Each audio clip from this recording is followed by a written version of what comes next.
Boa tarde, meu. Tudo bem com vocês? Hoje, dia 6 de maio de 2023, iniciando aqui nosso GED de revisão para AV2, tá bom? Hoje o nosso GED, ele vai ser bem interessante, porque além de vocês terem feito as questões da atividade, né? Vocês vão fazer novas questões aqui, tá bom? Preferimos trazer novas questões e, claro, trouxemos algumas questões do trabalho também. Questões que vocês acabaram errando um pouco mais, tá bom? Questões que vocês tiveram uma maior dificuldade ou que uma grande quantidade de pessoas chegou pra gente com dúvida ou algo assim, beleza? Então, rápidos avisinhos aqui, tá? Antes da gente iniciar o nosso GED. A nossa prova, a primeira chamada, ela é no dia 8, tá bom? Vulgo segunda-feira, tá? Tem questões objetivas e subjetivas, tá? No mesmos moldes que foi a AV1, tá bom? Questão da fundamentação legal e tudo mais. E a segunda chamada, dia 10, quarta-feira, tá? Vai ser nos mesmos moldes da primeira chamada, ok? Vai ser objetiva e subjetiva, não vai ser aquela questão única com o caso concreto, tá bom? Vai ser objetiva e subjetiva, porém um pouquinho mais difícil, tá? A pontuação, ficou 2P ali. A pontuação, gente, vocês têm 2 pontos extras, né? Da atividade, tá? Ela vale até 2 pontos, então vocês receberam. Quem ainda não recebeu a sua pontuação, me pergunte para que eu possa dizer. E o gabarito também, junto com as questões, está lá no AVA, tá bom? Você vai lá no AVA, na pasta, né, nossos slides, vai ter lá o exercício com o gabarito ao final, tá? É importante que vocês resolvam essas questões aí, porque são questões aí que pode vir cair parecida ou algo assim, tá bom? Consulta, né, apenas a legislação não comentada, né? Já estão mais do que carecas de saber disso. E o conteúdo da prova, né? Unidade 2, parte 4, tá? E unidade 5, partes 1, 2 e 3. Unidade 5, parte 4, tá lá no nosso material e tudo mais, né? No AVA, mas não vai cair, ok? E aí, por onde estudar, doutrina, CLT, aulas, slide, já de revisão, podcast, suas anotações, tá? Não se prive apenas um método. Você assistindo aqui a revisão agora, você não vai conseguir apenas com isso tirar uma nota boa. É necessário você aprofundar os seus estudos, tá? Porque tem muitas vezes não dá pra gente abordar tudo. Então, pegue uma doutrina. A biblioteca da Unifor tá, se eu não me engano, sem funcionar. Mas aí vocês podem pesquisar na internet e tal, enfim. Cuidado só com a questão da atualização, tá? Pode falar, Monique. Assim como se vocês forem procurar videoaulas, cuidado com a data da Enzo, videoaula que você posso está fazer uma assistindo. pergunta? Pode? Oi. Deixa eu te dizer, é que eu estava olhando a doutrina do Luciano Martins, sei lá. Enfim, mas ele extrapola bastante em alguns tópicos do que dos slides da Aline. Aí a pergunta é, até onde eu tenho que me aprofundar? Eu pego os slides e vou me guiando por eles? Ou eu vou a fundo mesmo? Pronto, o slide é o guia de vocês, tá? O slide é basicamente o mínimo, vamos dizer assim, tá? Então, o que você souber a mais, obviamente, vai servir para você. Então, se você conseguir aprofundar mais, maravilha, tranquilo, beleza? Beleza. Então, acho que é isso, gente, de maneira geral. A gente vai fazer as questões, né? Obviamente, como mesmo esquema da, da revisão passada, né? Dividimos aqui questões. O Jesus vai iniciar, depois eu vou fazer mais questões com vocês. São 13 questões, tá? Não vai ser um GED tão longo, porque vocês já têm 20 questões da atividade, então trouxemos algumas questões novas aqui. Então, em torno de questões aí no geral, vão dar mais ou menos umas 30 questões que vocês tiveram de revisão aí, praticamente o dobro, né? Que na V1 a gente fez 16, 15 questões ali, se eu não me engano, tá? Então, é uma grande quantidade de questões que vocês têm para resolver dos diversos assuntos. abordados em diferentes questões de VOF, de certo e errado, de marca assertiva correta, enfim, tá? Trouxemos questões aqui também desses níveis também, de certo e errado, o VOF e a assinale alternativa correta. E, enfim, muito importante a participação de vocês, tá? Já de que não é feito só para mim falar, ou para eu falar, ou para o Jesus falar também, mas para vocês participarem também, beleza? Então, vou sair aqui agora, deixar Jesus falando aí, e aí já vai poder iniciar, beleza, galera? É isso. Valeu. Foi mal aí pela interferência, viu, Patrícia? Eu não sabia. Então deve ter ficado uma boa parte aí com a interferência, mas acontece, né? Já passou. É, como eu estava falando, é bem importante vocês consultarem a doutrina, mas outra coisa que é muito importante também é vocês estarem com o manuseio do Vademécum em dia, certo? Porque a maioria das questões vocês vão ter que citar o artigo do que vocês estão falando. Então não adianta só o conhecimento, vocês vão ter que saber onde é que está também, para na hora da prova vocês irem lá e botar artigo tal, senão vocês vão acabar perdendo questão. Então, igual na AV1, certo? Então é bem importante vocês olharem tanto nas questões, quando estão resolvendo, olhar onde é que está o artigo e ir marcando. Se eu não me engano, a Aline permite vocês marcarem com marca-texto, né? Eu não gosto muito de marcar o meu, mas vai de cada um. Enfim, vamos seguindo aqui, certo? Questão 1. Marcos trabalha 4 dias da semana cuidando do sítio de João. Ele realiza o mesmo de forma pessoal, subordinada, onerosa e habitual há mais de 2 anos. E João só aceita que esse serviço seja feito por Marcos. Diante do caso narrado, qual seria a relação de trabalho de Marcos? Alternativa A, empregado eventual. B, autônomo. C, empregado doméstico. Ou D, empregado rural. E aí, galera? D, C, C, C, C, C.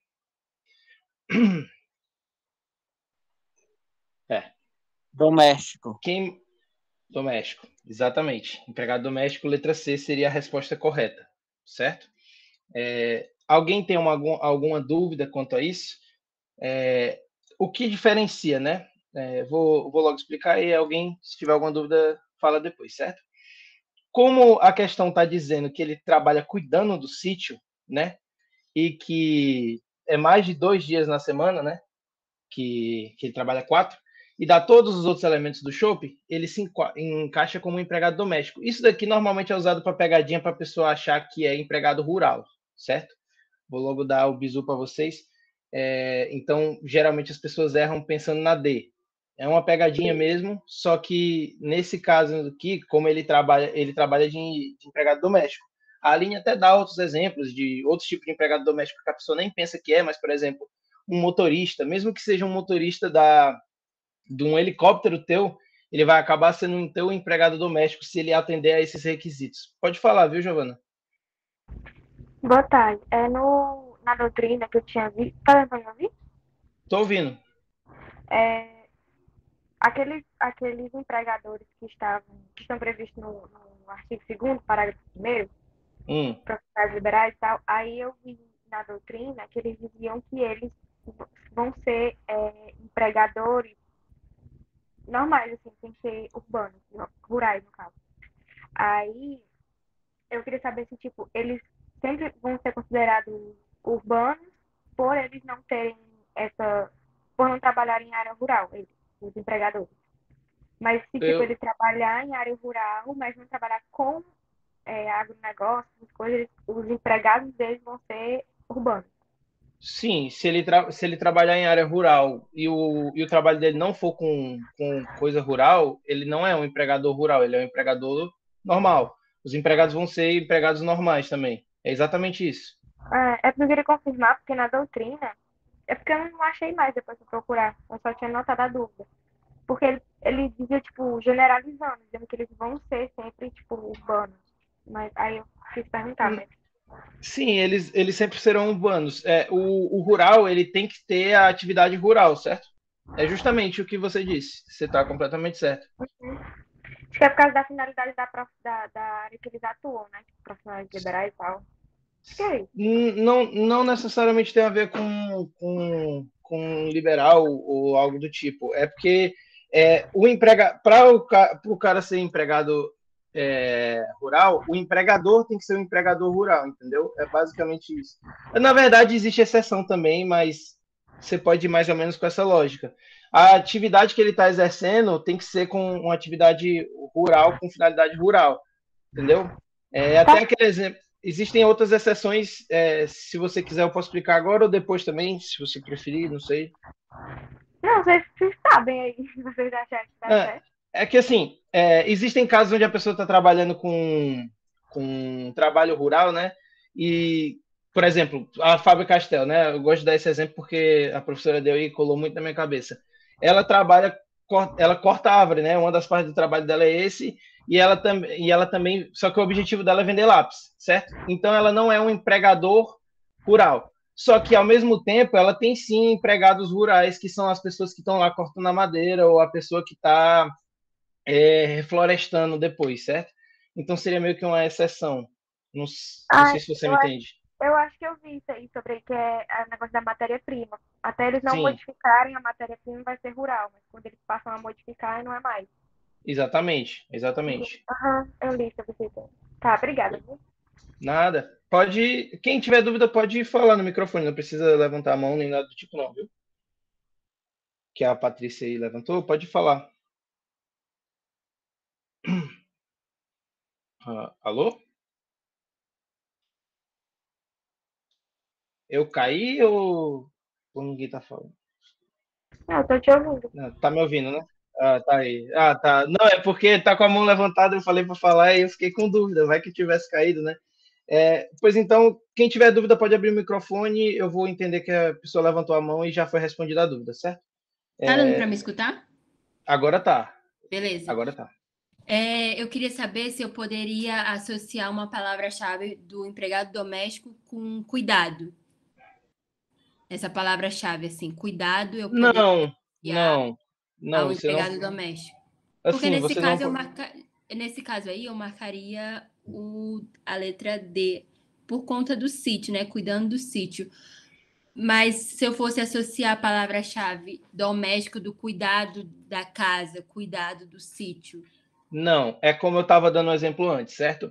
Um motorista teu particular, ele também vai ser um empregado doméstico teu e ele não vai estar cuidando, entendeu?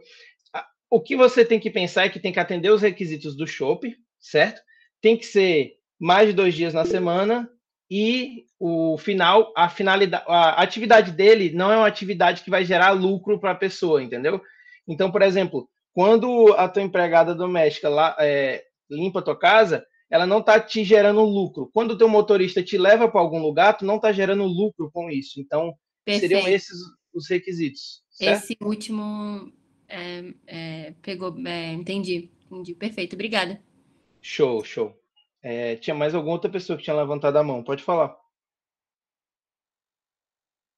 Mais alguém? Não, eu tinha levantado, Jesus, mas você colocou esse elemento aí que eu lembro que a professora falou que é interessante, que é da finalidade econômica.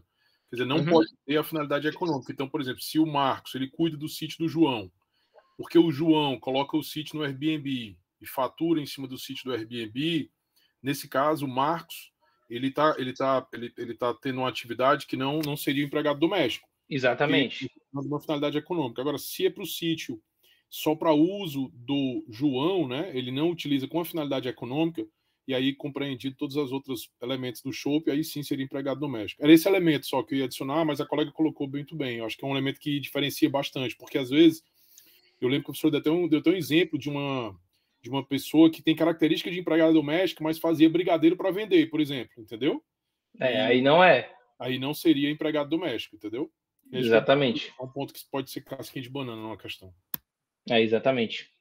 Tá tudo show? Mas alguém tem mais algum ponto adicional, alguma dúvida nessa questão? Eu tenho só para confirmar. Então, para classificar o empregado doméstico, seria os elementos do shopping, mas não exercer a atividade econômica, a atividade que ela está exercendo não é para gerar lucro. Ela é uma atividade econômica porque ela vai ganhar o lucro dela, né? Ela vai receber o salário dela. A pessoa que tá... Exato. O contratante não vai ganhar dinheiro com o trabalho dela e também tem que lembrar dos dias. Tem que ser mais de 2 dias na semana. Se, por exemplo, uma empregada doméstica, se ela trabalhasse só 2 dias, ela não seria empregada doméstica, ela seria diarista. Tem essa diferença, certo? Tem que lembrar dos dias também. Não é só da finalidade não lucrativa. Então, vou seguindo para a próxima. Qualquer coisa, alguém pergunta mais alguma coisa, certo? Então, vamos aqui, né? Questão 2. Dentre os diversos tipos de trabalhadores, deixa eu subir mais um pouquinho. Trabalhadores, alguns são empregados, outros não. É importante compreender as especificidades de cada categoria. Assim, fica mais fácil de analisar casos concretos. Para verificar se os contratos estão obedecendo às normas legais em vigor, para verificar se as normas... Estão obedecendo às normas legais em vigor. Trabalhador eventual é aquele que presta trabalho subordinado, mas ocasionalmente apenas para um evento determinado, em atividades diversas da atividade fim do empregador. São características dos trabalhadores eventuais, exceto, certo? Alternativas: descontinuidade da prestação, curta duração do trabalho, único tomador de serviço, evento certo, determinado e episódico. Qual seria a alternativa que é a exceção a essas características do trabalhador eventual? Vocês podem botar aí no chat ou abrir o microfone para falar. Ou podem pedir para me repetir também, eu posso ler de novo. Mais alguém tem mais algum palpite?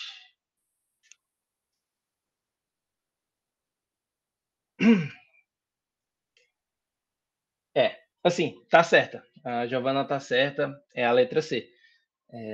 Basicamente é uma questão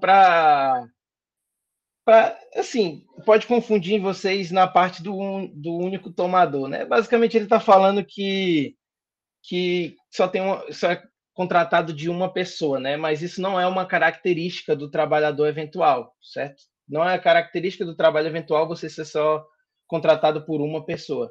Então, basicamente é isso. As outras todas são características desse tipo de trabalho. Alguém tem alguma dúvida ou comentário? Essa daqui é mais aquela que você iria pela exceção, entendeu, né, Alan? Pois é. Basicamente se vocês, quando vocês estiverem estudando de novo, né, depois vocês devem revisar os slides da linha, vocês vão ver lá no trabalhador eventual que ele tem todas as características. A descontinuidade da prestação, a curta duração, o evento certo, determinado episódico, certo? É bem no conceito do trabalho mesmo, certo? Era a letra C. Agora vamos para a terceira. A contratação do trabalhador autônomo, cumpridas por este todas as formalidades legais, com ou sem exclusividade, certo? Alternativas: afasta a qualidade de empregado prevista na consolidação das leis do trabalho, desde que a prestação de trabalho não seja contínua. B. Lembrando que a gente está falando do trabalhador autônomo, certo?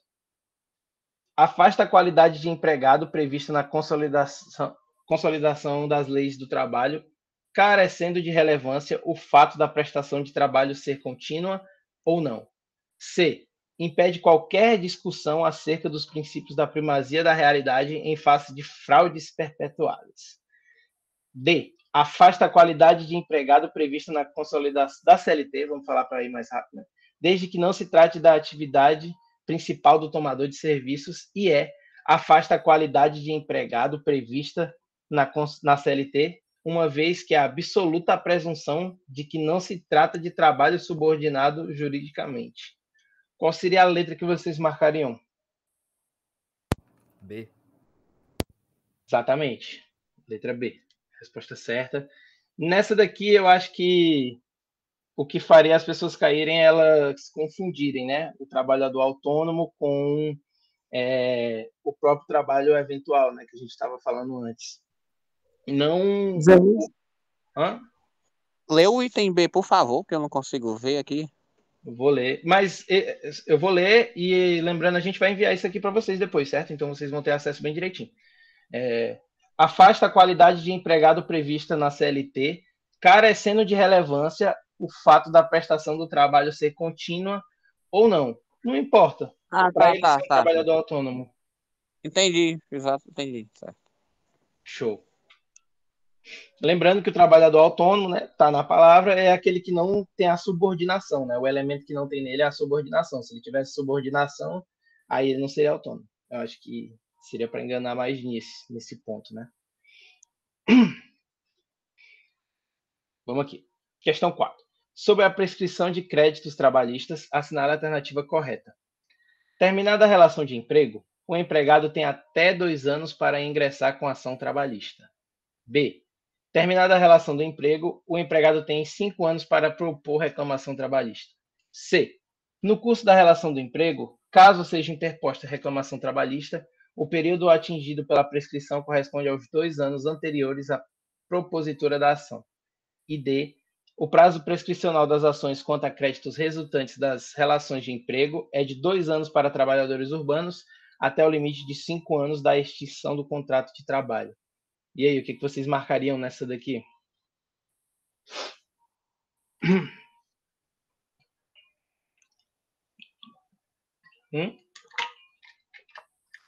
Exatamente. Letra A, certo? Isso daqui vocês têm que lembrar, né, aquela questão do prazo. Quando você sai da empresa, você tem até 2 anos para entrar com a ação. E quando você entrar com a ação, você pode reclamar créditos do momento que você está até 5 anos para trás, certo? Que seria o artigo 11 da CLT, se eu não me engano. O artigo 11 da CLT é o que fala sobre isso, dos 5 e dos 2 anos. Se cair na prova, né, lembrar de onde está o artigo para vocês irem lá e botarem na questão, caso peça, né? É também do conhecimento. Por exemplo, eu tenho até 2 anos para ingressar com a ação, né, trabalhista, a partir da data do conhecimento.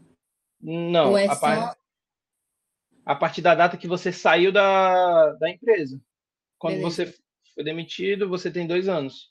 Tá Assim, a gente está falando do prazo desse outro prazo. Se você ainda está na empresa, você tem 5 anos para trás. Normal, não tem esses 2 anos. Beleza. Então, vamos continuando aqui. Letra A, né? Questão 5. Se eu não me engano, essa daqui já é da... Essa daqui já é da atividade, das que a gente pegou as que tinham mais erros, certo? A gente separou as 4 que mais tinham erro. Ficou 2 para mim, 2 para o Enzo. E caso vocês tenham alguma outra dúvida, vocês podem perguntar depois ou aqui, ou no final, né? Caso seja alguma questão que a gente não abordou aqui, vocês ficaram com dúvida mesmo vendo o gabarito.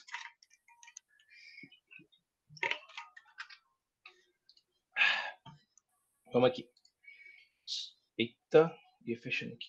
Sobre os sujeitos do contrato de trabalho, de acordo com a legislação trabalhista, assinale a alternativa correta. Eu tenho uma dúvida. Essa questão, como vocês já fizeram na atividade, vocês preferem que eu vá pelo motivo dela? Assim, tipo, erraram botando mais nessa daqui, mas não é por causa de tal coisa. Ou vocês querem que eu leia todinha e faça esse processo igual às outras? O que vocês preferem?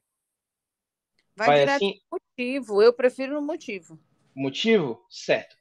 Assim, essa questão, a maioria das pessoas erraram, as pessoas que erraram, né? Não foi a maioria das pessoas que erraram a questão, né? Foram, se eu não me engano, 80 e poucas pessoas que acertaram. E teve 116, eu acho, entrega, 100 e pouco. Então, vamos aqui. As pessoas que estavam errando estavam marcando a A.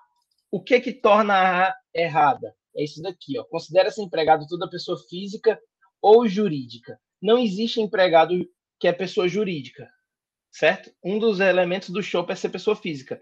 O resto, tá certo, entendeu? Isso daqui seria meio que faz errar a questão. E o que faz a questão? As outras, quase ninguém marcou C ou D, certo? Mas se alguém tiver alguma dúvida, eu posso comentar sobre elas também. Mas a certa seria a B, que basicamente, ela é letra de lei, certo? É a lei 5.889, artigo 2, se eu não me engano, que é a definição do empregado rural, certo? A lei é 5.000 o quê? 5.889, artigo 2. Certo? Alguém quer que eu comente alguma coisa sobre as outras duas? Vocês falaram que preferia que eu fosse direto ao ponto, eu fui. A A foi o que as pessoas que erraram marcavam, normalmente. Por causa eu imagino que por causa disso aqui, a pessoa começou a ler, viu que era o chopp e não se atentou para a pessoa jurídica, né? Foi uma pegadinha. Lê toda? Tá, então vamos para as outras, né? O que torna a ser errada? Considera-se empregado doméstico toda pessoa física que presta serviço de natureza não eventual em atividades que podem ter finalidade lucrativa. Isso aqui torna errado. A gente estava falando agora, né, recente, nas questões passadas, que não pode ter finalidade lucrativa. Certo? Aí a D. Considera-se trabalhador avulso a pessoa física que trabalha em atividades de movimentação de mercadorias em geral. Não tem nada a ver, ainda fala com vínculo de empregatício. O vínculo empregatício é só as que atendem um chopp, certo? O avulso não atende. Certo? Alguém tem alguma dúvida sobre essa questão? Ou sobre outro ponto dela? Ou a gente vai para a próxima? Que também é da atividade, tudo ok? Beleza. E essa outra aqui também é da atividade. Essa daqui, se eu não me engano, também foi cerca de 80 e poucas pessoas que acertaram. Nenhuma questão assim teve mais de 50% de erro, então eu acho que vocês estão bem preparados. Para falar a verdade, muitas questões estavam com muitos acertos, então eu imagino que vocês devem estar bem preparados para a prova, certo? Questão 6. Ana foi contratada como vendedora em uma loja de perfumes com CTPS, anotado na data 20 de agosto de 2001, tendo o contrato de trabalho extinto em 5 de outubro de 2020. Em 15 de setembro de 2021, Ana ajuizou reclamação trabalhista pleiteando adicional noturno, não pago durante todo o período laborado.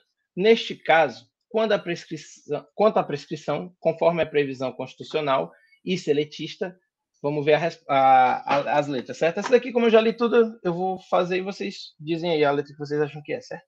Todas as verbas foram atingidas pela prescrição bienal.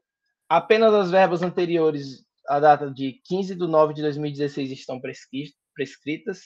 Nenhuma verba pleiteada prescreveu. Apenas as verbas anteriores a 5 de 10 de 2015 estão prescritas. Qual que vocês acham que seria a letra certa? É a B, só que eu marquei a D, porque foi quando finalizou o contrato, né? Mas eu não entendi por que é a B. Tu não entendeu por que é a B? A certa é a B, não é? A certa é a B. Tá e certo. Aí eu marquei a D. Certo. Vamos aqui, certo? A B é justamente porque, olha aqui, ó, ele saiu no dia...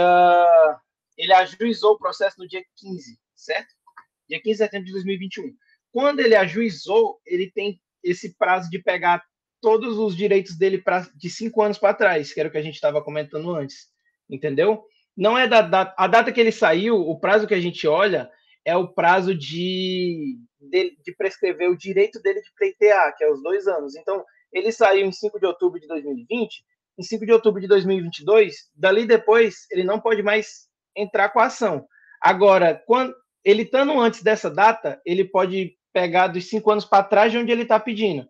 Então, você contaria os prazos de 5 anos para trás a partir dessa data aqui, ó, de 15 de setembro de 2021. Aí você volta os 5 anos, dá dia 15 de 9 de 2016. Entendeu? Porque 15 de setembro foi a reclamação, né? É da data que ele entra com o processo. Não é da data que ele sai. A data que ele sai, o prazo que a gente olha. Marquei da data que ele sai. Para mim era da data do fim do contrato. Mas a data do fim do contrato que a gente vai olhar é esse prazo de 2 anos após para ele ter direito ou não de cobrar, certo? Se eu não me engano, esse daqui está no... Ixi, agora eu não lembro qual é o artigo certinho que fala disso. Mas vocês já sabem que é os dos 5 anos para contar o que você pode pegar e os 2 anos é para prescrever o seu direito de pedir, certo? Isso aqui é uma questão, basicamente, que você errou nela só por causa da data que você pegou errada. Você se baseou na data que ele saiu, mas agora tu já sabe que é da data que ele ajuizou. Então, é menos mal errar na questão. É até bom errar na questão, porque agora tu não vai errar na prova. Então, tem que sempre pensar pelo lado positivo, certo? É uma súmula. É o artigo 11, ó, da CLT, certo? Também aqui. Alguém tem alguma dúvida nessa questão aqui? É a súmula 308. Súmula 308? Só para mais, o fim do contrato, ele vai servir só para contar os 2 anos que ele tem para ajuizar a ação. Exato. Mas ele também é importante, assim, ele ainda é ele é importante porque você tem que lembrar, se ele tem até 2 anos, mas o tempo que ele não tá entrando, ele tá perdendo, né? Então esse cara aqui que demorou 1 ano, ele perdeu 1 ano que ele podia ter cobrado, né? Uhum. Não, entendi, certo. Porque aí também... Não, entendi. Entendeu? Uhum. Obrigada. Show. É porque no caso, Jesus, só para facilitar, é porque no caso, os 5 anos para trás, conta a partir do momento que ele deu entrada. Então, exato. No final da prescrição bienal chamada, no final dos 2 anos, ele só vai contar os 3 anos anteriores ao término do contrato. Ele vai perder 2 anos, entendeu? Exato. E é perigoso também ele perder, se ele passar esses 2 anos, ele não vai ter direito a cobrar nada. A cobrar nada, exatamente. Aí só porque, às vezes, pode confundir mesmo essa questão da prescrição quinquenal e a bienal, né? Pode. Aí o que eu recomendo é vocês irem olhando, talvez procurar mais questões sobre esse assunto, né? E vocês lembrarem disso, estarem com o artigo na mão na hora. E na hora que for fazer a questão, não precisa ter vergonha, bota no papel, bota o dia tal e vai voltando ano por ano, escrevendo mesmo. Fazer de cabeça, a gente pensa em fazer de cabeça porque são só 5, né? Mas não precisa disso. Não precisa, tá ligado? Você pode fazer no papel, não é motivo de vergonha, é até melhor, porque é muito mais difícil você errar fazendo no papel. Ó, eu fiz no papel e errei, porque eu achei que era da data do fim do contrato. Mas pelo menos agora, errando, a gente tá falando sobre isso, na prova você vai acertar. Tem que olhar pelo lado bom. Na atividade, tu ia ganhar o quê? 0,1, né? Na prova, tu vai ganhar mais de ponto, né? É balela, essa questão deve cair. Com certeza vai cair questão de prescrição. Assim, eu não posso dar certeza porque eu não fiz a prova, né? Mas deve cair, certo? Tanto aqui quanto na V3. Exatamente. É errando que se acerta. Vocês têm mais algum comentário, alguma questão? Ou essa questão foi?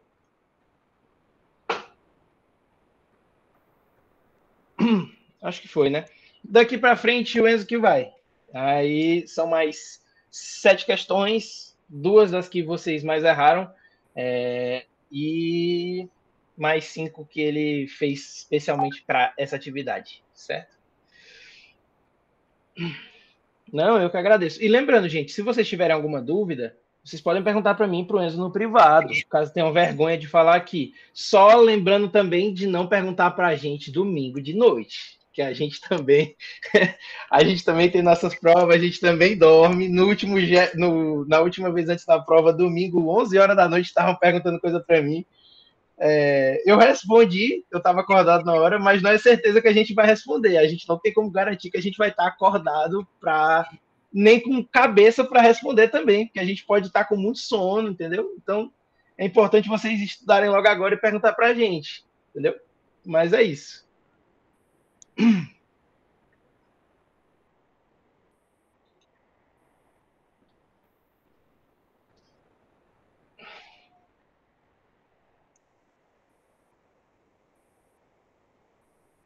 Para a prova no manhã é F1, 10h30, tá 20.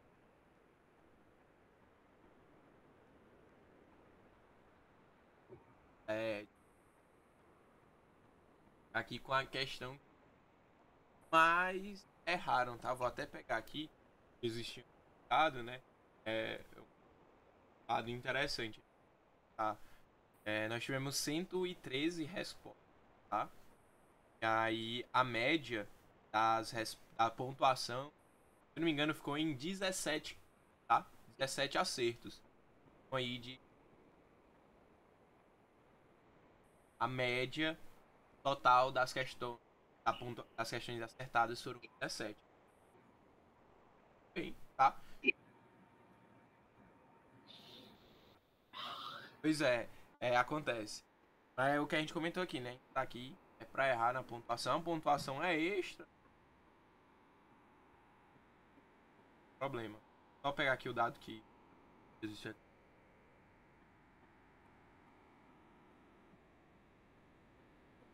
Essa questão aqui, ó. a gente teve 44 respostas. 44 respostas. Erraram. Mas aí, a galera que veio me perguntar por que errou, se tocou do erro na mesma hora. Aí, pra vocês, é um pequeno. Tá fazendo quem errou errar essa questão. Tá? Vamos lá. E aí, pessoal, importante, tá? Lembrar vocês. Oi, Alan. Alan? O microfone tá ligado? Quiser falar alguma coisa?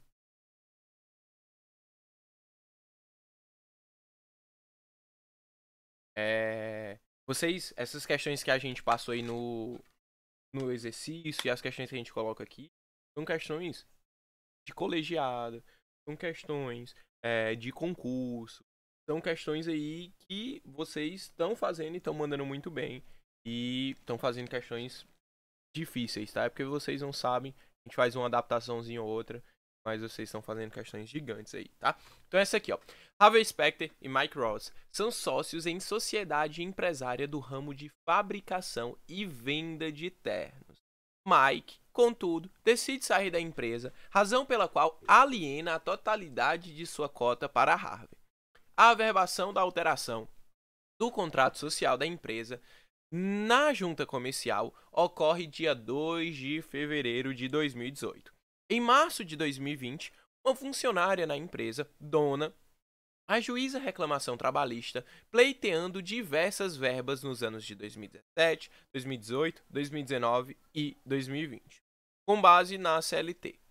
Na situação hipotética, a responsabilidade pelo adimplemento das obrigações trabalhistas será ou serão, né, tanto de Mike como de Harvey, de Mike e Harvey, quanto às verbas das obrigações descumpridas até 2 de 2 de 2020, e apenas de Harvey das obrigações posteriores a essa data. C, exclusivamente de Harvey. D, de Mike e Harvey quanto às obrigações das verbas descumpridas até 2 de 2 de 2018 e apenas de Harvey das verbas posteriores à saída de Mike. E aí, gente? Qual vocês acham que é? Vocês já sabem, né? Qual é? Vocês já viram. Boa. Exclusivamente de Harvey. Por quê, gente? Essa foi a única que tu errou. Tu achou que era B, mas é C. Boa. Então vamos falar, ó. Aqui, ó, ele fala que a data da averbação foi dia 2 de fevereiro de 2018. Então, quais são os pontos chaves aqui? E aí, gente, foi o que o Jesus estava comentando, tá? Risquem a questão, botem ali do lado, que é para vocês conseguirem fazer essas questões de fato. Só pela cabeça, muitas vezes você vai errar. Então aqui, ó. Então a data da averbação é dia 2 de fevereiro de 2018. 2 de fevereiro de 2018. Em março de 2022, então em março de 2022, a gente teve a data do ajuizamento da ação. Então, ajuizamento foi em março de 2020, tá? Então, a data da averbação foi dia 2 de 2 de 2018 e o ajuizamento da ação foi em março de 2020. E a Dona, né, quer pleitear verbas de 2017, 2018, 2019 e 2020. Então, a Dona, ela quer pleitear verbas do período de 2017, 2017, vou botar digitar porque 2019.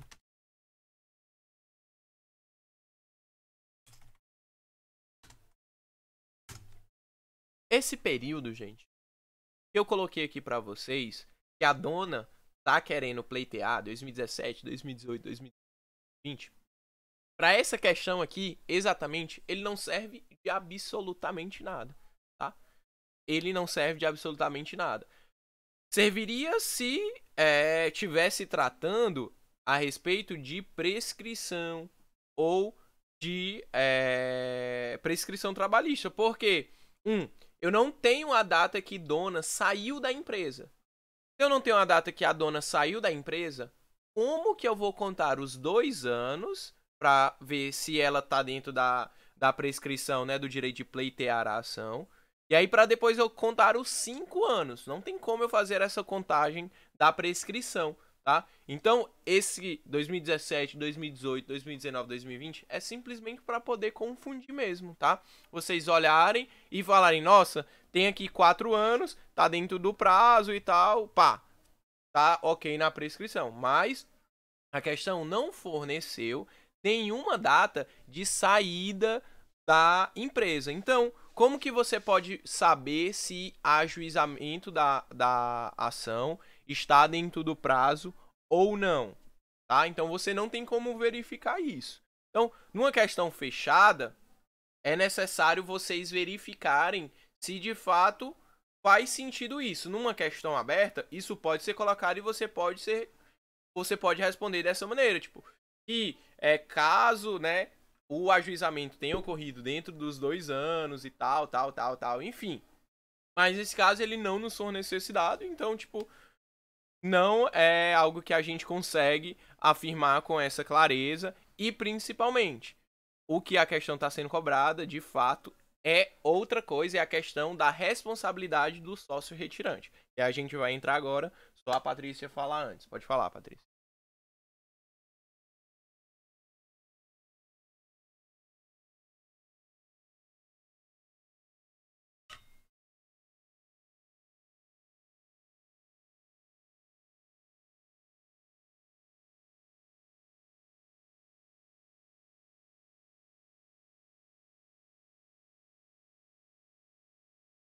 Pronto, perfeito.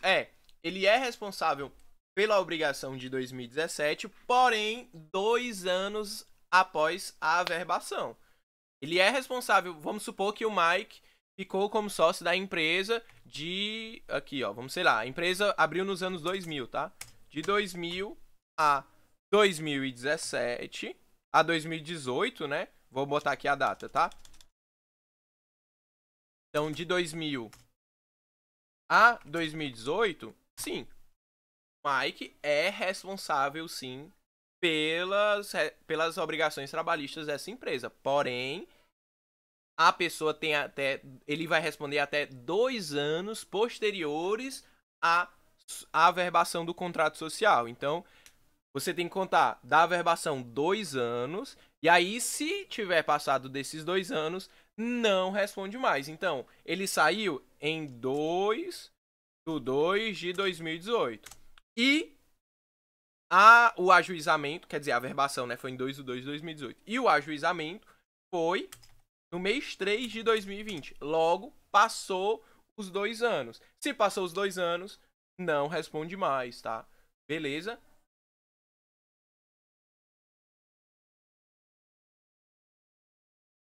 Não, sim, se fosse 2019, sim. Se fosse fevereiro de 2020, ele ia responder sim, também. Só quando passou os 2 anos, aí ele não responde. E aí ele iria responder pelo período que ele figurava como um sócio. Exatamente aquilo que você falou. Porém, só esse pulo do gato aí, entendeu?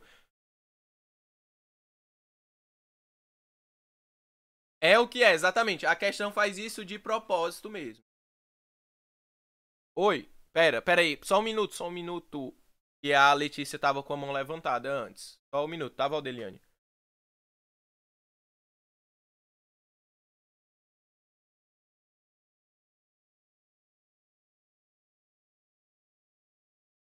Se ela tivesse ajuizado em janeiro, ele responderia, mas a gente tem que conferir com a data da averbação. O que vai importar pra gente aqui é a data da averbação em si e a data do ajuizamento. Se o ajuizamento tivesse dentro dos 2 anos da averbação, né, posteriores à averbação, ia responder sim, tá?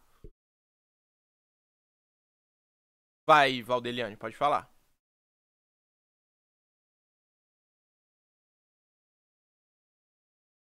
Não, esses 2 anos é de maneira solidária. Como um sócio normal, como qualquer outro. Não, depois da averbação, não.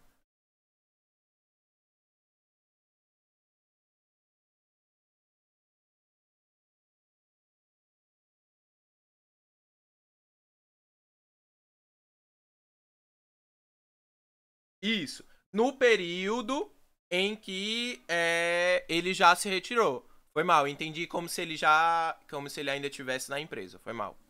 É isso.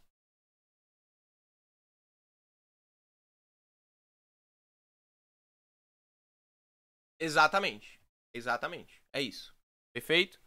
Boa, boa, boa. Perdão aí, eu confundi na sua pergunta. Tá aqui, ó. O artigo, ó.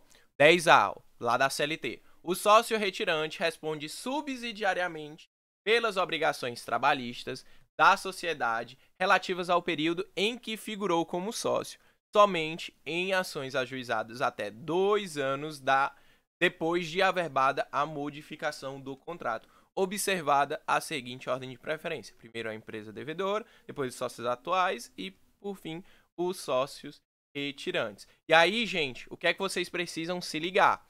Pode ser que na prova não ocorra, ou a questão traga, que não teve a averbação. Se não teve a averbação, ele vai responder de maneira solidária, tá? Não vai ter esses 2 anos, ele vai responder por tudo, e esse artigo não vai se qualificar para ele, beleza? A gente só aplica esse artigo se tiver tido, de fato, a averbação, e aí a gente conta os 2 anos. Se não houver averbação, não acontece nada, tá? É muito comum isso. E aí, vocês aí que querem optar aí, né, pelo ramo da advocacia para empresas e tudo mais, essa área do empresarial, tem muito cuidado nisso, tá? Sempre que tiver essas mudanças, fazer a averbação no contrato social, porque se não tiver feito a averbação no contrato social, vou te falar, não vai servir de nada, tá? Não vai servir de nada. E claro, se for comprovada, né, o que tem aqui no parágrafo único, né, for comprovada fraude, né, justamente nessa alteração societária, ele vai responder de maneira solidária, beleza? Se fraudaram um contrato social só para ele poder se livrar dessa responsabilidade. Responder de maneira solidária, ok? Pegaram? Então, o pulo do gato dessa questão é justamente isso, tá? Porque, como já passou os 2 anos, o Mike não vai mais responder, ok? Vai ser apenas o Harvey. Pera aí, calma aí. Tem gente no chat. Se não tiver averbação, vai ser responsável até 2 anos eles fazerem a averbação, não importa. Ele pode ter saído, vamos supor, em 2000 e...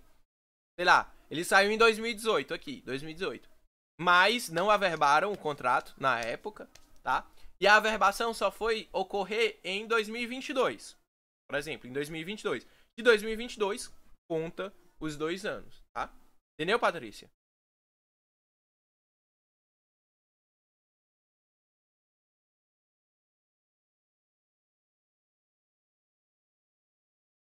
Não vai contar não, se eu te falar, ele vai responder.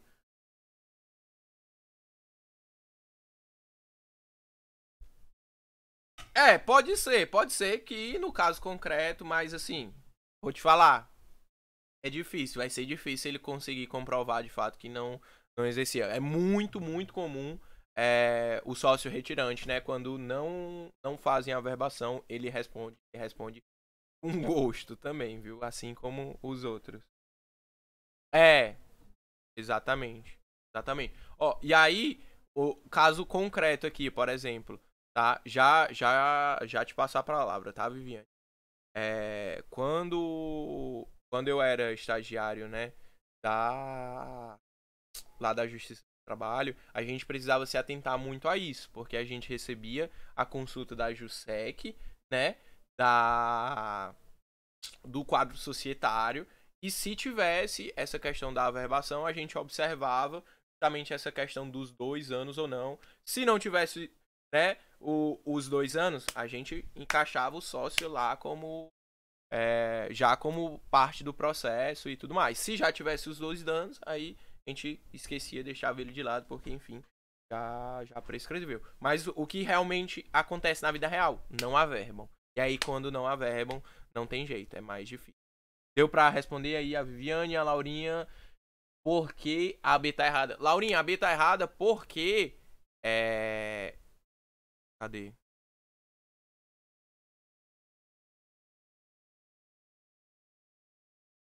Porque eu não tenho como saber a questão da prescrição, tanto a bienal quanto a quinquenal, entendeu?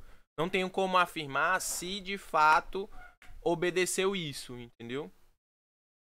Se a questão tivesse fornecido pra gente mais dados de quando a dona saiu, pra gente poder contar esse período e tal, aí teria como.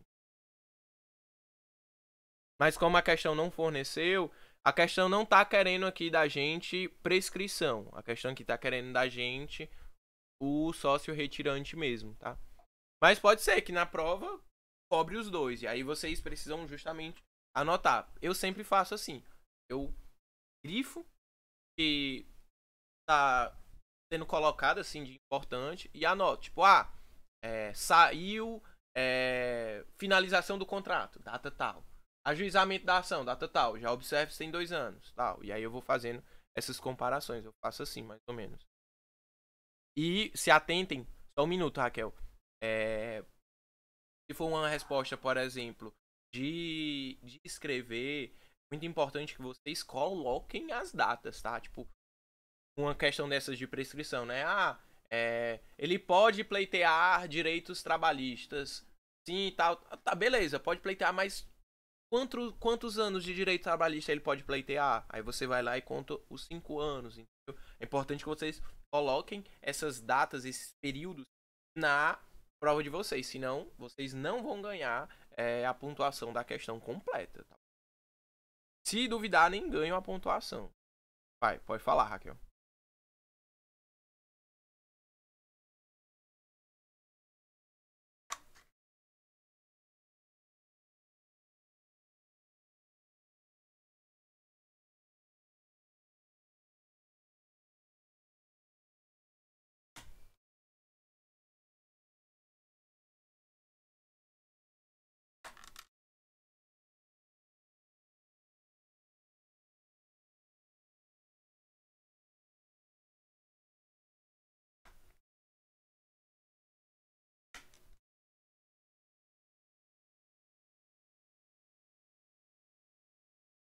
Não, porque já passou.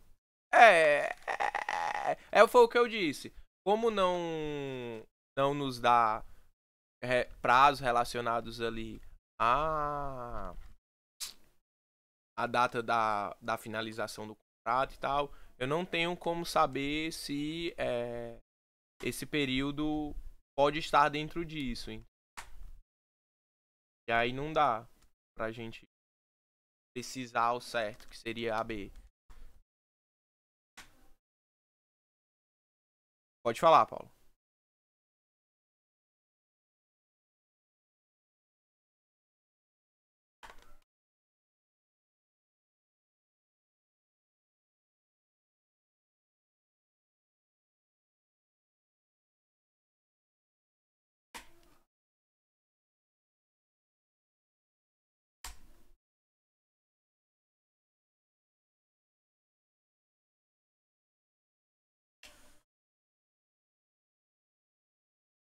Isso.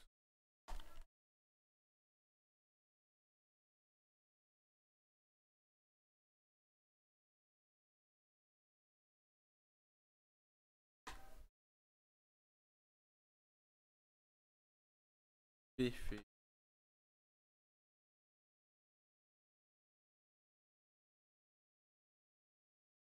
Exato.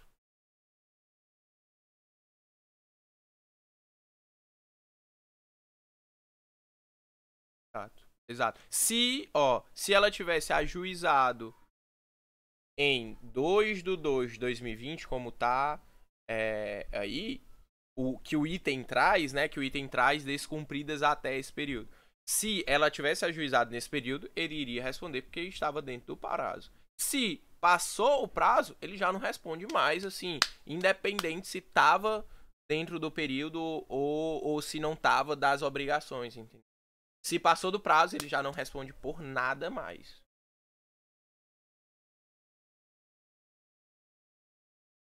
E aí, por isso, justamente, esse B tá falso. Porque ela não pode pedir em março o que já não pode mais ser pedido porque já passou dos 2 anos. Hein? Se ela tivesse pleiteado essa ação em 2/2/2020, o item B estaria correto. Boa, boa, perfeito. Maravilha. Então, resposta aqui exclusivamente de Harvard. E aí, outra questãozinha aqui que vocês erraram, tá? E aí, alguns um pouco mais, outros um pouco menos. Essa é uma questão bem peculiar, né? Não é muito se tratada, é a questão do jus variandi, tá, gente? Não vou perder muito tempo aqui na questão. O jus variandi, ele basicamente é um mecanismo, né? Que o empregador altera o seu contrato, tá? Mas aí, em hipóteses bem específicas e tal, como por exemplo, o seu empregador ele pode alterar o seu horário de trabalho, tá? Então, você trabalha no horário noturno e aí o seu empregador quer alterar o seu horário de trabalho, então vice-versa. Ele pode lhe mudar, tá? Da localidade e tal, desde que observado algumas regras, é claro. Eu trouxe até uma súmula aqui para vocês observarem essa questão da alteração do horário, né? Aí daqui a pouco eu falo de fato sobre a questão. E, ó, transferência para o período diurno de trabalho implica a perda do direito adicional noturno, tá? E aí justamente o empregador pode fazer isso, tá? Mas são hipóteses específicas e tudo mais, não é qualquer hipótese, porque a gente sabe da questão da inalterabilidade contratual, né? E principalmente, se for algo que vá violar, que seja contrário a alguma coisa e tal, um acordo coletivo, uma convenção, que vai seja algo ilegal, por exemplo, essa alteração, ou não obedeça os moldes legais, aí, claro, o trabalhador pode sim reclamar, tá bom? Pode sim ajuizar ações, pleitear em juízo, tá? E aí aqui, ó, para vocês, ó, artigo 459, parágrafo 1º, ó, quando o pagamento houver sido estipulado por mês, deverá ser efetuado o mais tardar até o 5º dia útil do mês subsequente ao vencido. Então, geralmente ali o pagamento sempre é no começo do mês, né? Dia 1º, dia 2 e tal, mas pode pagar até o 5º dia útil do mês, tá? E aí por isso que a resposta da questão é o item A, né? Pode alterar a data do pagamento desde que respeitando o 5º dia útil do mês, tá? Aí eu vou ficar te devendo, ô Giovana. Ele precisa do aceite. Eu acredito que não. Eu acredito que não. Eu acredito que não. Mas... Oi?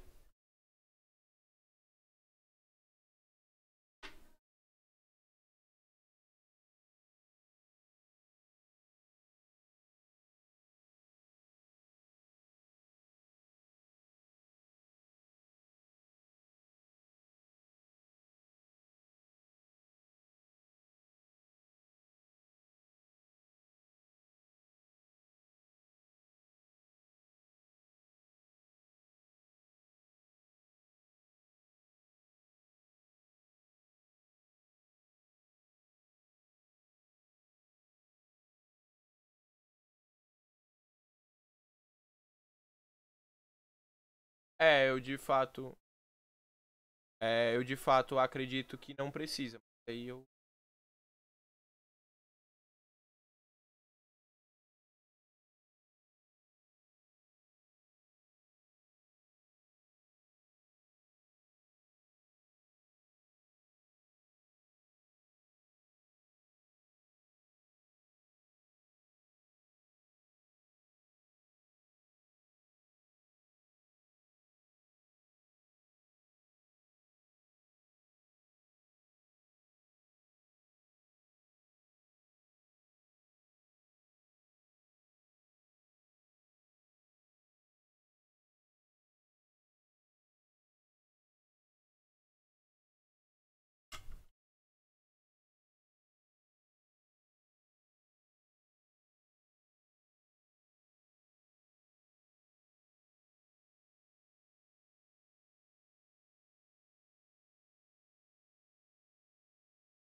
Boa. É bem comum quando você tá de home office, sistemas, eles identificam, né? Se tá ativo ou não, online ou não.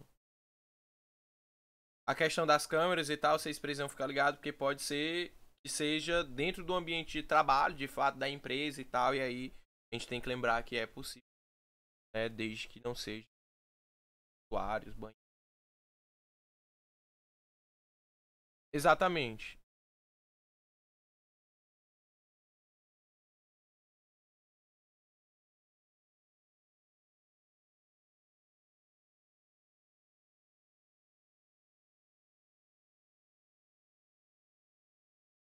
Eu acredito que não precisa.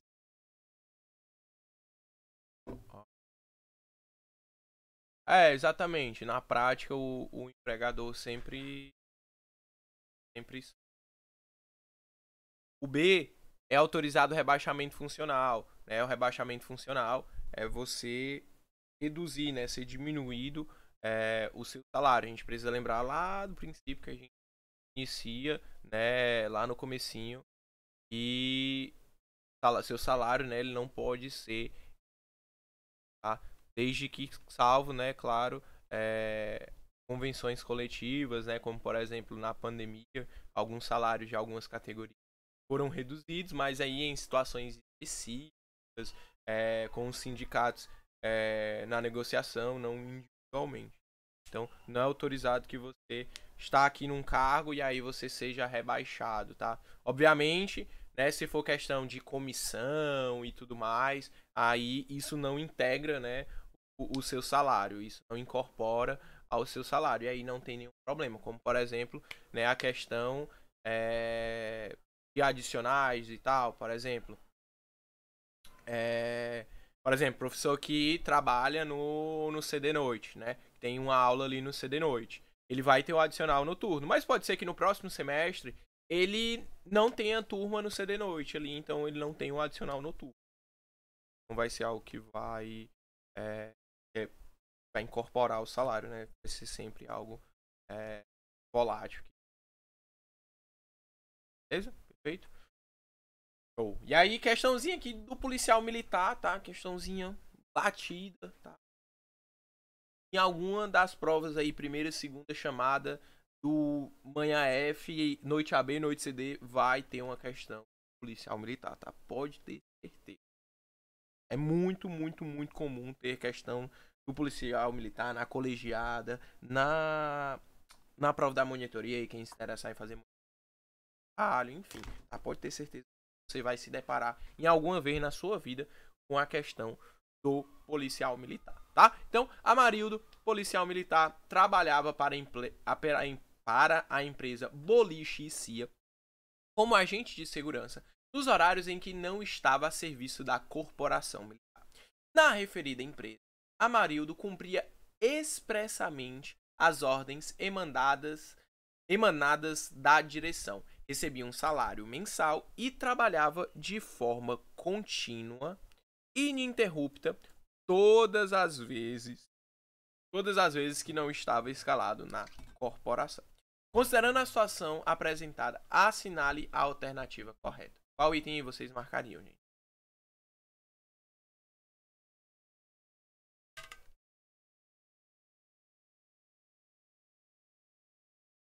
D, C, B, Amaru.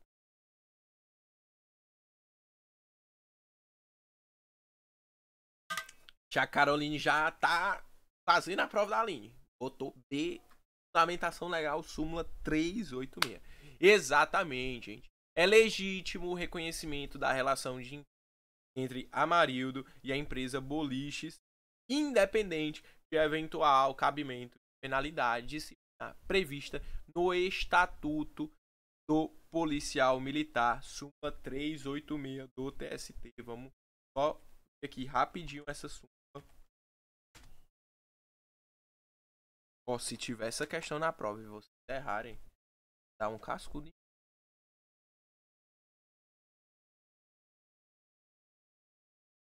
Preenchidos os requisitos do artigo 3º, é legítimo o reconhecimento da relação de emprego entre policial militar e empresa privada, independente do eventual cabimento da penalidade disciplinar prevista no Estatuto do Policial. Questãozinha boa. Vou ter uma questão também, né? O trabalho do policial militar e do Tony Stark e o Toninho, eles daram muito bem também. Resposta correta, item.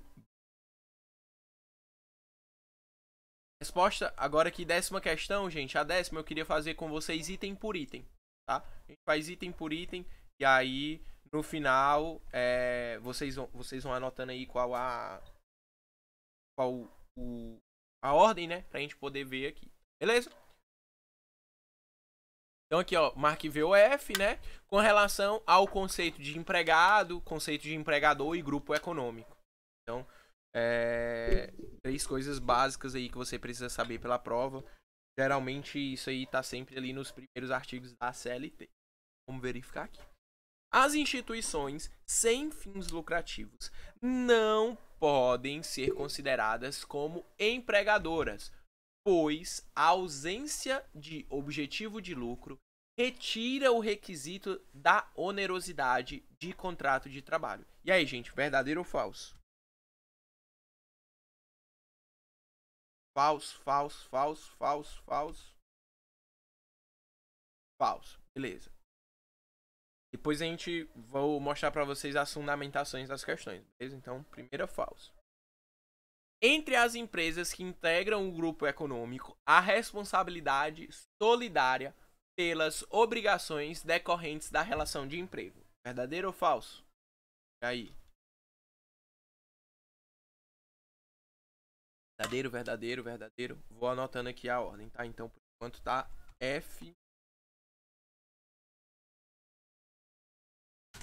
São requisitos essenciais para a configuração do empregado na relação de pessoa física, nível de escolaridade, pessoalidade, não eventualidade, subordinação e onerosidade. Falso, falso, falso, falso, falso, falso. Se o quadro societário de 4 empresas distintas é idêntico, ainda que não haja interesse integrado, o grupo econômico entre essas empresas estará configurado. Verdadeiro ou falso?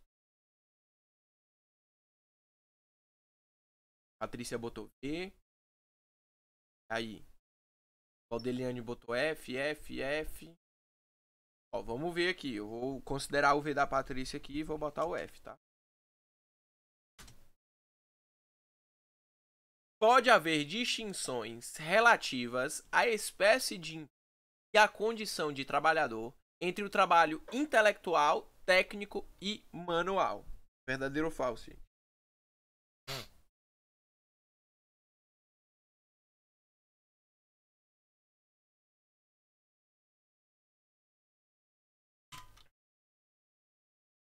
F. Só o Amaro responde. Cláudia, F, F, F, F.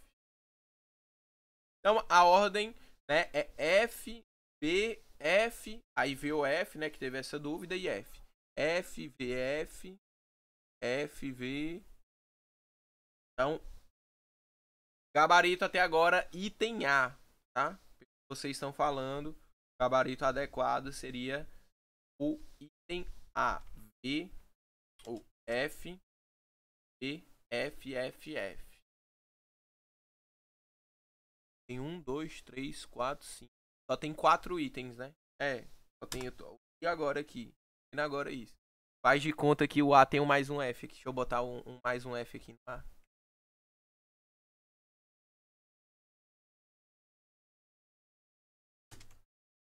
É o correto. Ó, já pra vocês. Pegando aqui. Pronto. Problema corrigido. Temos mais problema.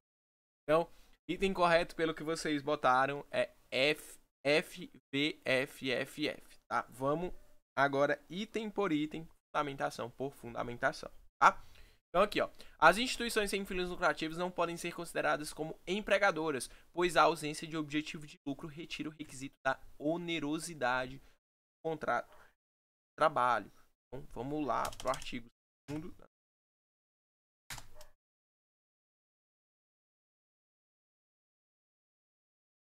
E artigo 2º, parágrafo 1º.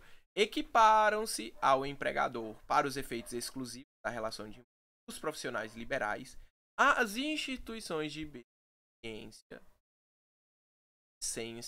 as associações recreativas ou instituições recreativas que admitirem trabalhadores empregados. O próximo está lá no artigo 2º, parágrafo 3º, ó. O parágrafo 2º. Entre as empresas que integram um grupo econômico, a responsabilidade solidária pelas obrigações decorrentes da relação de emprego. Tá aqui, ó. Sempre que uma ou mais empresas, tendo, embora cada uma delas personalidade jurídica própria, estiverem sob direção, controle ou administração de outra, ou, ainda quando, mesmo guardado cada uma sua autonomia, integrem grupo econômico, serão responsáveis solidariamente pelas obrigações da relação de emprego. Aqui, ó. São requisitos essenciais para a configuração do empregado na relação de emprego, pessoa física, nível de escolaridade, gente. Não, nível de escolaridade não, né? Artigo 3º da CLT, o nosso chope aqui, tá? Não exige nível de escolaridade. Pessoa física, pessoalidade, habitualidade, subordinação e onerosidade. Se o quadro societário de 4 empresas distintas é idêntico, ainda que não haja interesse integrado, o grupo econômico entre as empresas estará configurado. Falso.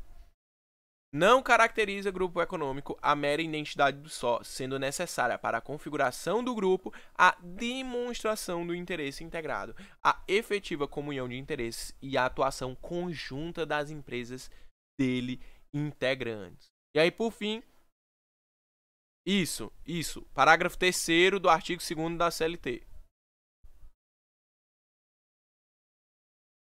E aí aqui, nada. Pode haver distinções relativas à espécie de emprego e à condição do trabalhador entre o trabalho intelectual, técnico e manual. Artigo 3º, parágrafo único. Não haverá distinções relativas à espécie de emprego e à condição de trabalhador, nem entre o trabalho intelectual, técnico.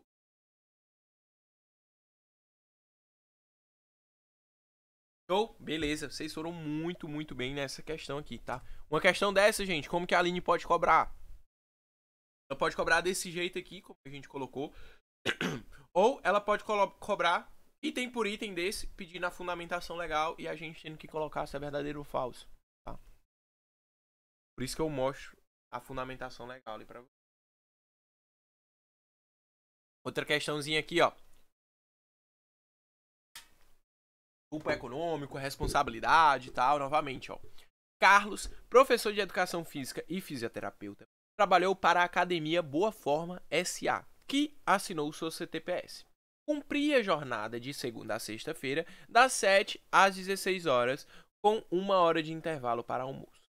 Ao longo da jornada de trabalho, ele ministrava 4 aulas de ginástica com 50 minutos de duração cada e também fazia atendimentos fisioterapêuticos previamente marcados pelos alunos da academia na sociedade empresária Siga em Boa Forma LTDA, do mesmo grupo econômico da academia, sem ter sua CTPS anotada pela empresa Siga em Boa Forma LTDA. Dispensado, Carlos pretende ajuizar ação trabalhista. Então, Carlos era fisioterapeuta e professor da educação física. Ele tinha uma jornada de 7 da manhã às 16 horas.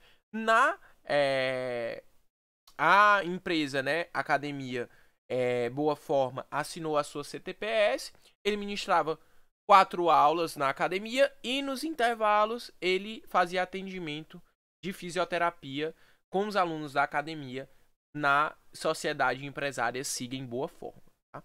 E aí, diante disso, a assertiva a seguir é verdadeira ou falsa.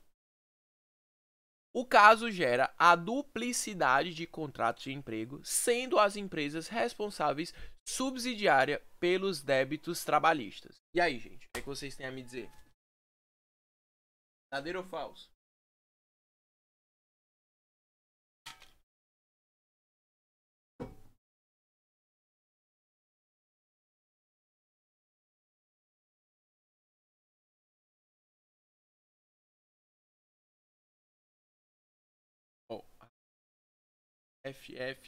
falso.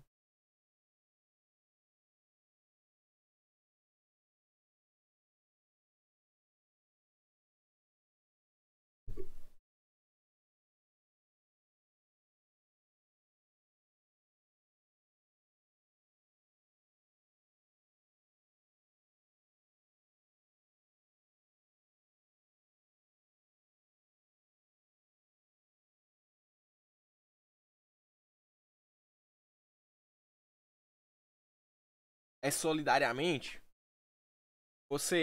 Existem 2 pontos aqui nessa questão. O primeiro é esse que vocês colocaram. Responde de maneira solidária. Exato, na questão traz solidária. Exatamente, o outro ponto. É grupo econômico, certo? E está dentro da jornada dele. Percebam, ele tem uma jornada de 7 às 4 horas da tarde. Tem as 4 aulas de ginástica e nos intervalos, né, ele faz os atendimentos fisioterápicos. Então, caso, né, você trabalhe para um grupo econômico, esteja ali dentro da sua jornada de trabalho, caso você trabalhe para outra empresa, você não gera duplicidade de contratos, tá? Você não duplicidade de contratos. Então, existem 2 coisas erradas aí. A primeira, diz que gera duplicidade de contratos e não gera. E a segunda é a responsabilidade subsidiária, tá? Então, importante, vou mostrar, tá bom, Carol? É uma súmula. É importante vocês se atentarem a isso, porque se for uma questão para vocês justificarem, nessa hipótese, né, por ter 2 erros, se você falasse da duplicidade seria um erro, se você falasse da responsabilidade seria outra. Então, se deixasse de falar, você provavelmente não iria ganhar a questão, tá? Tranquilo, Patrícia. Patrícia, me manda mensagem no WhatsApp para eu poder te mandar o link do formulário, tá? Vou repetir, Maria Clara. Vou repetir e mostrar a súmula. Exatamente. Exatamente. Se ele pode acionar as 2 empresas, independente, elas vão responder de maneira solidária, e ele trabalha, né, nessa hipótese, acaba sendo um trabalhador do grupo econômico. Estando dentro da jornada, é trabalhador do grupo econômico, tá? Vou mostrar aqui pra vocês a súmula, tá?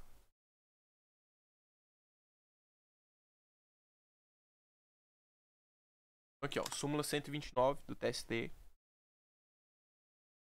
A prestação de serviços a mais de uma empresa do grupo econômico durante a mesma jornada de trabalho não caracteriza a coexistência de mais de um contrato de trabalho, salvo ajuste em contrário.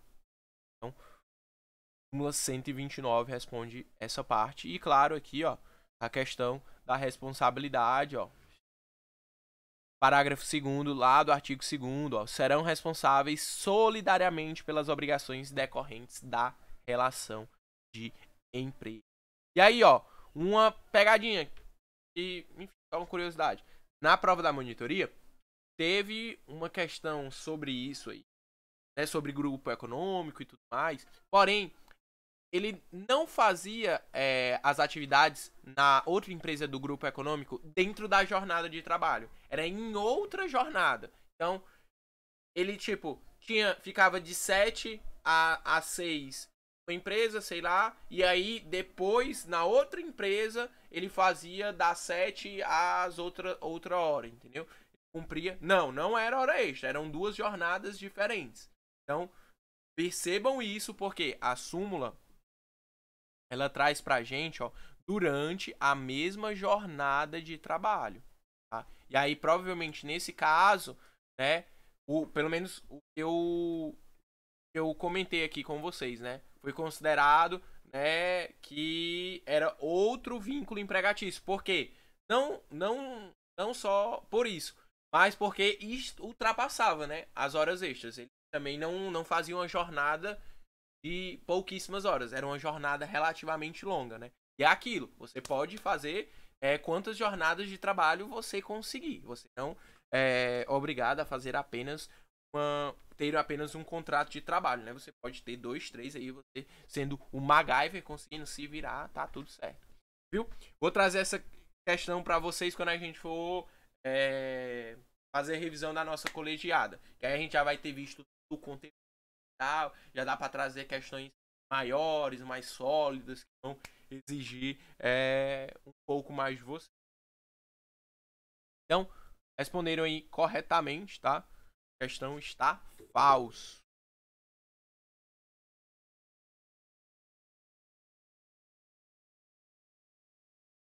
Mais uma questão aqui, ó, de VOF. Uma empresa pública municipal contratou 100 trabalhadores por intermédio de uma empresa de serviços terceirizados para a execução de suas atividades de manutenção dos jardins. Na execução dessas atividades, todos os trabalhadores contratados estavam diretamente subordinados aos empregados da empresa pública. Nessa situação, a empresa pública foi a real empregadora desses operários, ainda que contratados por meio de empresa de terceirização? E aí, gente, certo ou errado? Mas vocês são afiados demais. Tem jeito. Errado, falso, é isso aí, meu povo, é isso aí. Vou só mostrar aqui pra vocês, né, a súmula bonitinha. Opa. 331 do TST, tá? Então, muito bem. Quando eu abro aqui,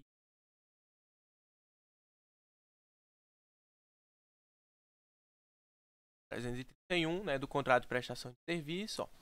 Aí diz aqui, ó, o terceiro, ó. Dá um zoomzinho. Na fórmula na fórmula é ótimo. Não forma vínculo de emprego com o tomador a contratação de serviços de vigilância e de conservação e limpeza, bem como a de serviços especializados ligados à atividade meio do tomador, desde que inexistentes a pessoalidade e a subordinação direta. E ainda tem mais aqui, ó.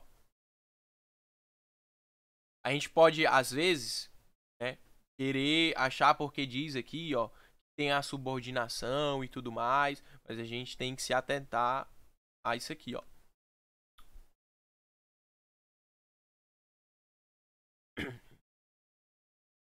Os entes integrantes da administração pública, direta e indireta, respondem subsidiariamente nas mesmas condições do item 4, né, do inadimplemento das obrigações trabalhistas, caso evidenciada a sua conduta culposa no cumprimento das obrigações, especialmente na fiscalização do cumprimento das obrigações contratuais. E o mais importante, gente, a aludida responsabilidade não decorre de mero inadimplemento das obrigações assumidas pela empresa regularmente contratada. Então, viu o caso de terceirização, faz a pirâmide na cabeça de e lembra, né, que o vínculo é com a empresa prestadora de serviço, não com a empresa tomadora, a empresa que contrata, né? No caso aqui, a empresa tomadora, correto? Gabarito.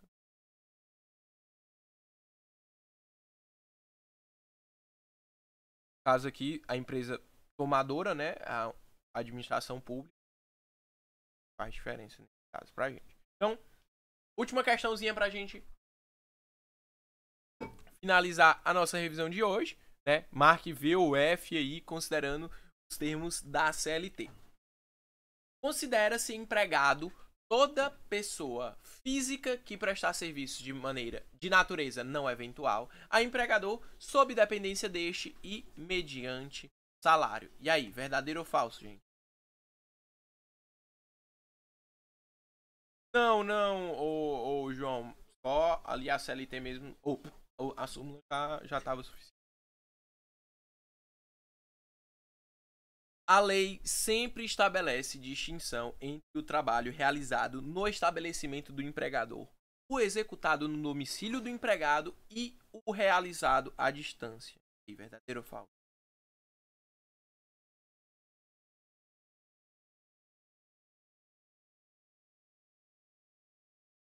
Eu acho que vocês estão meio na dúvida.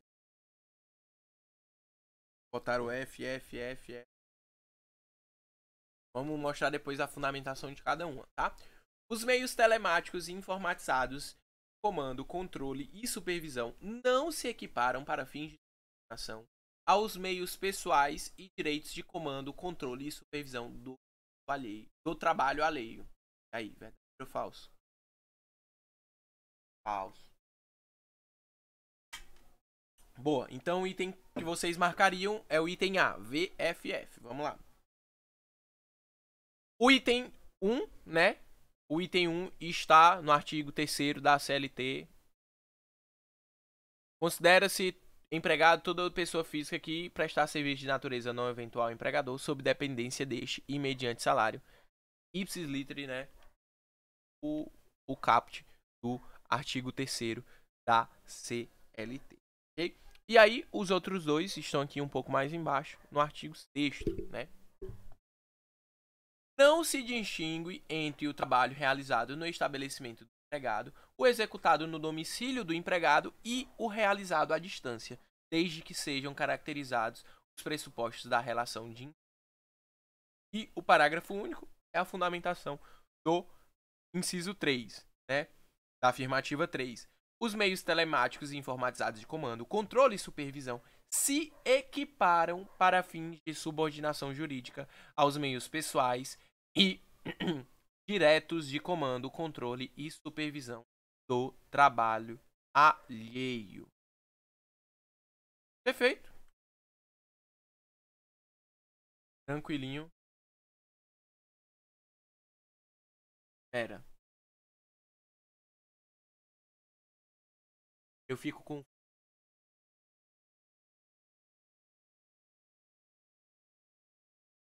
Qual o... Cadê? O que é que fala da dependência? No caso, o afirmativa assertiva 1, Giovana, ela fala sob dependência deste, no caso, em relação à subordinação. A dependência e a subordinação. Está lá no artigo 3º. A sexta questão, dá uma olhadinha aqui.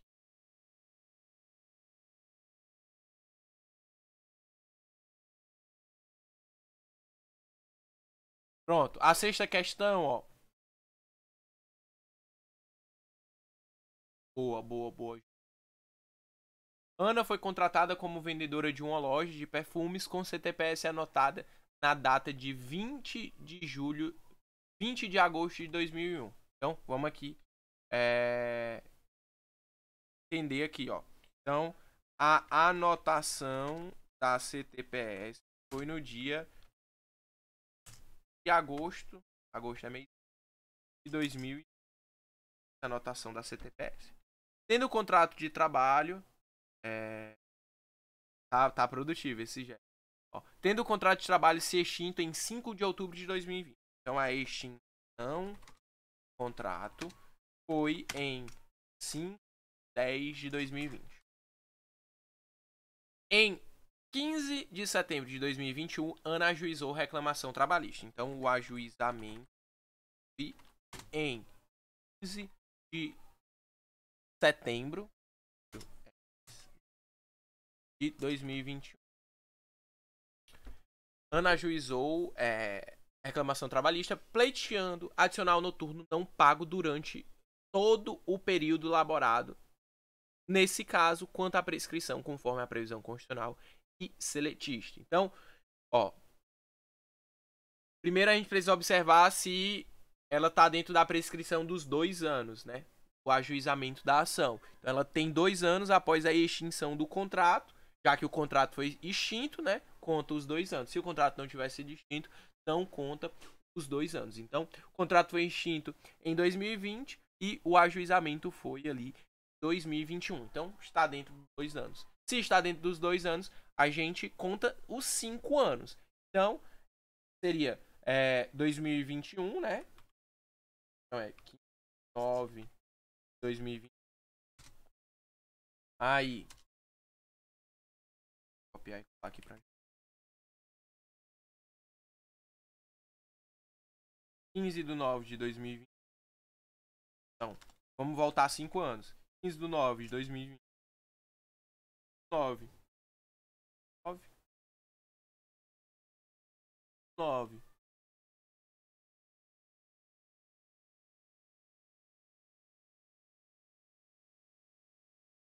4 anos. Faltamos 5.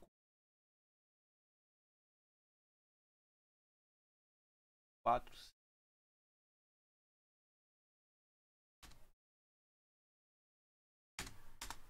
Então, voltamos 5 anos, só fazer 2021. Daí, 2016. Então, ela poderia pleitear, ó, percebam que no enunciado ela fala, né, que quer pleitear todo o período laborado. Ela quer pleitear verbas de 2001 a 2020. Porém, não é possível. Ela só pode pleitear verbas até 15/9/2016. As verbas anteriores estarão prescritas. Perfeito? Vilemar. Pode pegar?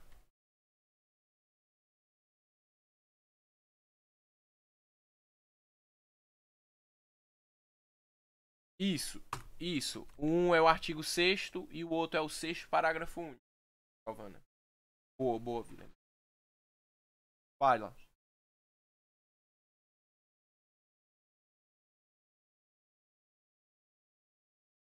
É o 6º e o 6º parágrafo único. Nada.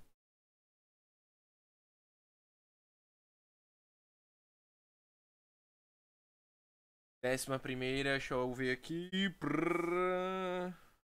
11ª, súmula 129. 129. Unidade 2, parte 4, parte de prescrição, principalmente. Na unidade 2, parte 4, né, vem falando outras coisas, mas o foco dela principal ali é a prescrição. Unidade 5, partes 1, 2 e 3. Lei da terceirização, lei 69. E a lei, né, lá do teletrabalho, que a Aline falou que vocês podem imprimir a atualização. Né? Podem levar a atualização impressa apenas.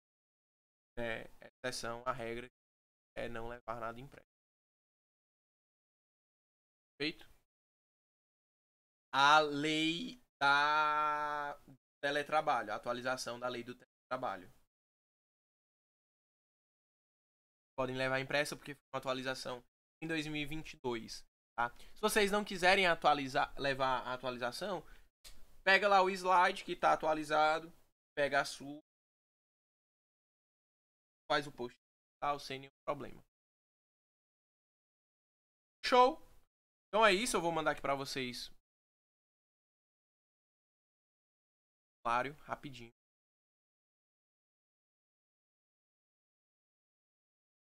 Deixo o usuário na pasta do usuário e não salvo o link.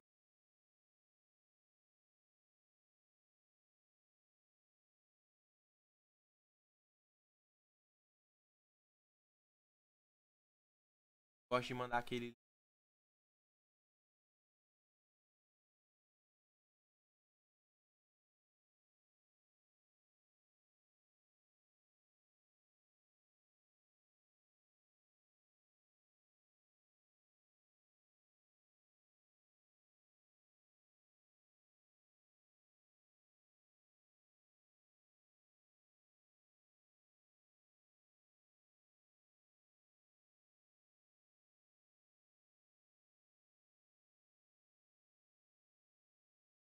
Lembrando, gente, que os GEDs, né, estão, tá? Os GEDs que dava postar para vocês já estão postados. O GED 6, que era o que eu tinha devido, né, que eu falei da prescrição lá, tá? GED aí, bem interessante pra gente dar pra prova. Beleza? Será podcast, tá bom, gente? O podcast provavelmente para vocês amanhã. É muito bom. Mas eu acredito que é só amanhã, tá bom? E amanhã amanhã ali por volta do... O GED é o GED 6, que eu não tinha dado ele, certo? Não tinha dado por conta dos feriados da semana e tal. Aí eu postei ele, tá? Que é o que fala sobre a prescrição, que foi algo que a gente não viu. Apenas em sala de aula e outros para vocês a gravação. Um exemplo. Beleza? É isso, não esqueçam de responder o formulário da frequência, tá? Um forte abraço, um beijo. Qualquer dúvida, podem falar aí. Nós ajudar ao máximo.